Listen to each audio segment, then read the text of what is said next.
his own admission, I say what's on my mind kind of guy, concerned with constructing a could-be-true narrative that reinforces his worldview. The examples are myriad, misrepresenting his conduct towards women, the unbuilt border wall, casting doubt over Barack Obama's citizenship, distorting the scale of his inauguration crowd, and disputing the lost election. He elevates bullshit to an art form. His medium is the media, and like a potter moulding clay, he readily manipulates the press. If you do things a little differently, if you say outrageous things and fight back, they love you. Provoking controversy results in free publicity and is catalysed by exaggeration. A Trumpian claim might start with a kernel of truth, but grows into a forest of lies. When Trump complained at the start of his presidency that Obama ordered his phones to be wiretapped, he was not really trying to persuade people that this was true. He was a bluffer, doubling down in his acrimonious dispute with Obama.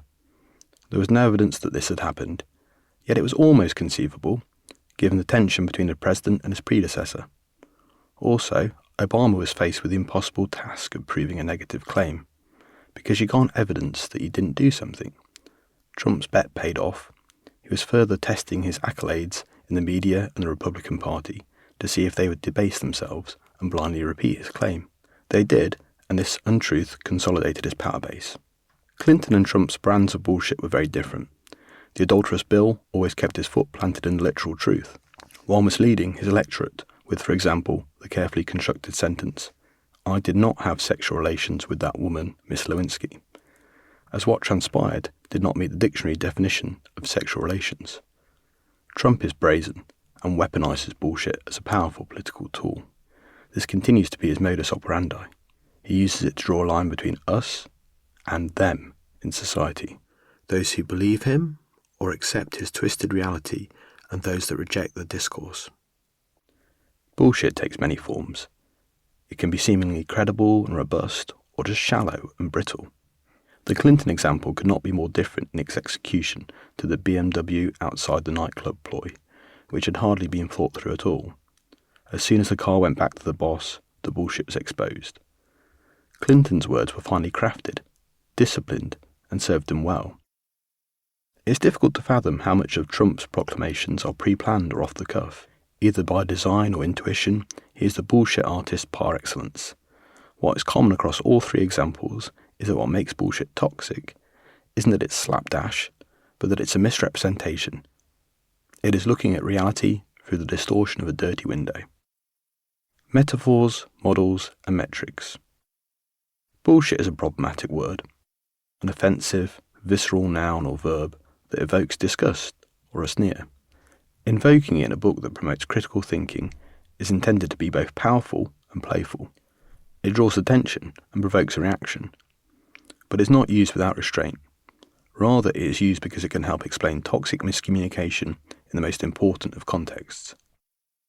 Politics is fertile ground for corrosive nearly truths.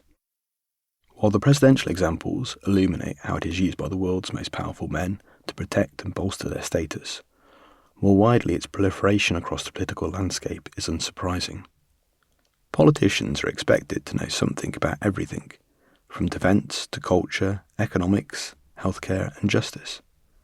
It is understandable that they often get caught out on topics for which they are unprepared. They are faced by circumstances that demand they speak without knowing what they are talking about.